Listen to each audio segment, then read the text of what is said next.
ಇದ್ದೇನೆ ಮತ್ತು ಅವರೆಲ್ಲರೂ ಕೂಡ ನಾಳೆ ದಿನ ದೊಡ್ಡ ಸಂಖ್ಯೆಯಲ್ಲಿ ನಾಮಪತ್ರ ಸಲ್ಲಿಸೋದಕ್ಕೋಸ್ಕರ ಬರ್ತಾಯಿದ್ದಾರೆ, ದೊಡ್ಡ ಸಂಖ್ಯೆಯಲ್ಲಿ ಬರ್ತಾಯಿದ್ದಾರೆ.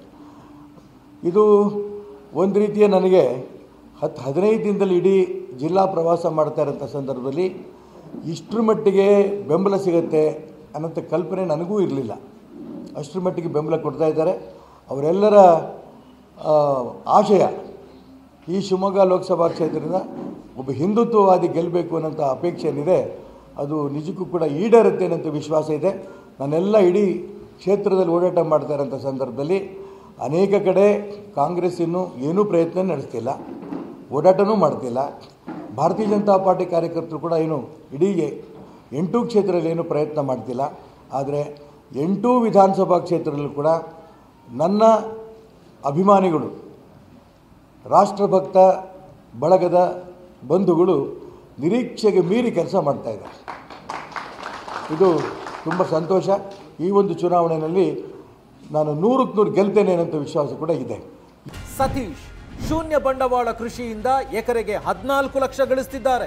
ನೀವು ಕೂಡ ಅವರಿಂದ ಕಲಿಬೇಕಾ? ಅವ್ರ ಜೊತೆ ವಿಡಿಯೋ ಕಾಲ್ನಲ್ಲಿ ಮಾತಾಡಬೇಕಾ? ಈಗಲೇ ಫ್ರೀಡಮ್ ಆ್ಯಪ್ ಡೌನ್ಲೋಡ್ ಮಾಡಿ. ಈ ಮಧ್ಯೆ ಇನ್ನೂ ಹುಟ್ಟಿಸ್ತಾ ಇದ್ದಾರೆ.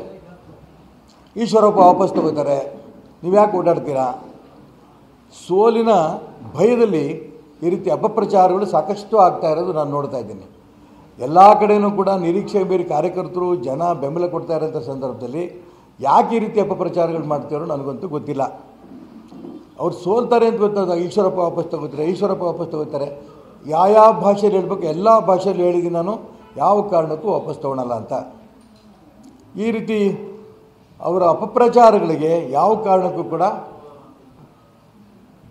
ಬಗ್ಗಬೇಡಿ, ಒಪ್ಕೋಬೇಡಿ ಅನ್ನೋಂಥನ್ನ ನಾನೆಲ್ಲ ಹಿತೈಷಿಗಳು ಕೂಡ ಹೇಳ್ತೇನೆ. ಅವ್ರು ಮಾಡ್ತಾ ಇರೋಂಥ ಅಪಪ್ರಚಾರಕ್ಕೆ ಅನೇಕರು ನನಗೆ ವಾಪಸ್ ಮತ್ತೆ ಪ್ರಶ್ನೆ ಕೇಳ್ತಾರೆ, ಸರ್ ಈ ರೀತಿ ಹೇಳ್ತಾ ಇದ್ದಾರೆ, ನೀವಿನ್ನೂ ವಾಪಸ್ ತೊಗೋತೀರಿ ಅಂತೆ. ಹೌದಾ ಸರ್, ನಾವಿನ್ನೂ ಧುಮುಕಬೇಕು ಅಂತ ಅಂದ್ಕೊಂಡಿದ್ದೀವಿ, ನಾವು ಈ ಚುನಾವಣಾ ಕಣಕ್ಕೆ ಇಳಿದು ನಿಮ್ಮನ್ನು ಬೆಂಬಲಿಸಬೇಕು ಅಂತ ಅಂದ್ಕೊಂಡಿದ್ದೀವಿ. ಈ ರೀತಿ ಅಪಪ್ರಚಾರ ಮಾಡ್ತೀರಲ್ಲ, ಏನು ಮಾಡಬೇಕು ಅಂತ ಕೇಳಿದವ್ರಿಗೆ ಸ್ಪಷ್ಟ ಹೇಳ್ತೀನಿ, ಇಲ್ಲಪ್ಪ ನಾನು ಇಂತೇನು ಹೇಳ್ತೀನಿ ಅಂತ.